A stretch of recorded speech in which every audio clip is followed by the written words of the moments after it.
ఇంధన సర్ఛార్జీలను పెంచిన air India కీలక నిర్ణయం తీసుకుంది. ఇంధన సర్ఛార్జీలను పెంచింది. ప్రస్తుతం రూ. 299 ఉన్న ఫీజును రూ. 899కి పెంచింది. డొమెస్టిక్ విమానాలకు రేపటి నుంచి ఈ పెంపు అమలులోకి రానుంది.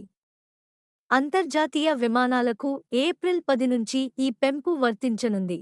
ఇరాన్ యుద్ధం నేపథ్యంలో ఏటీఎఫ్ ధరలు పెరగడంతో ఈ నిర్ణయం తీసుకుంది.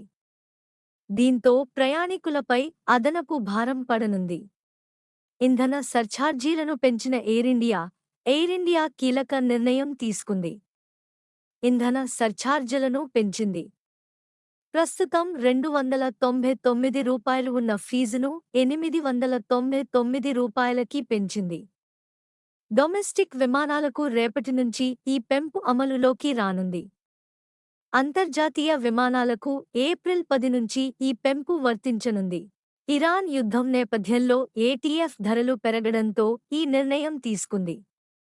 దీంతో ప్రయాణికులపై అదనపు భారం పడనుంది.